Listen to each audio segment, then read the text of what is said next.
was a long one, but it's been working very well. We're having tremendous meetings with heads of state, with people of very big consequence having to do with war and peace, which is why we're here. And I just want to thank the Secretary-General for being with us. We have a few things to discuss. It was a meeting I actually look very forward to. He's doing a fantastic job. We've been friends. We lifted GDP from 2% to 5% together. That was done jointly, and it worked out really very well, and we appreciate it, Mark. So we'll be talking about various things. We'll be talking about Greenland. I imagine it may come up in our discussion. And but I think the trip has been amazing so far. It's been amazing.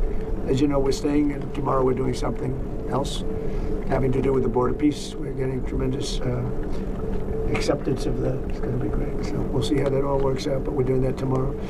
So thank you very much, media. Thank you very much. And Mark, would you like to just briefly, what I just wanted to say again, as I did this morning when I was on a panel, I want to thank you again for what you did since coming in January, Trump 47. Basically getting the Europeans and Canada to really step up, and that led to the enormous success we had in The Hague with the 5%, which is crucial to defend ourselves and to also equalize with what the US is paying. This was a problem already there since Eisenhower.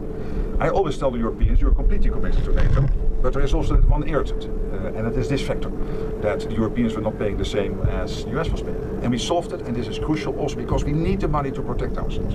There's one thing I heard you say yesterday and today, you were not absolutely sure that the Europeans would come to the rescue of the US if you will be attacked. Let me tell you, they will.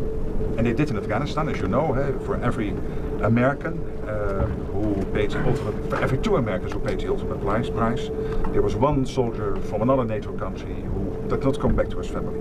From the Netherlands, from Denmark, particularly from other countries. So you can be assured, absolutely, if ever the US will be under attack, your allies will be with you. Absolutely, there's an absolute guarantee. I really want to tell you this because this is important. It pains me if you think it's not. And under your leadership, this alliance is stronger than ever. Thank you very much. It's a great compliment. Any questions? Mr. President, the Danish foreign minister rejected your call to negotiate on Greenland. What will those... I didn't call him.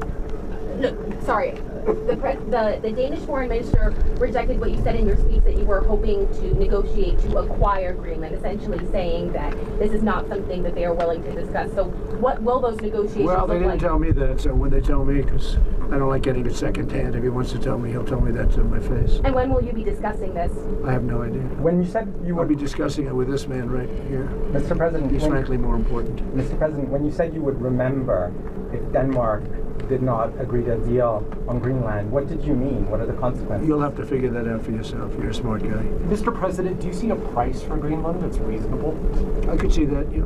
Like, how would you calculate that? I could see that, but there's a bigger price, and that's the price of safety and security and national security and international security, having to do with many of your countries. Mm-hmm. That's really the price, and that's the big price. And as you know, we're doing the Golden Dome. It's going to be very expensive. And it's better if we have Greenland than it is without. It's going to be safer, it's going to be stronger, it's going to be better for Europe, and it's going to be better for us. And so we'll see what happens. Any other question? Is it reassuring to hear the NATO Secretary-General say NATO will defend the United States if it comes under attack? Well, I hope that that's true. I mean, he's a good man. He's never lied to me before. You know, we've had a good relationship, and he made that statement. That's nice. I mean, I just... You know, when I see what's happening with Greenland, I wonder, because I want Greenland for security. I don't want it for anything else. We have so much rare earth, we don't know what to do with it. We don't need it for anything else. And in terms of Greenland, you know, you have to go 25 feet down through ice to get it. It's not something that a lot of people are going to do or want to do. No, this is security we're talking about. And I can say one thing about Mark. He wants security, and he wants security for all of us, I think. We're a member of NATO. He wants security for NATO and beyond.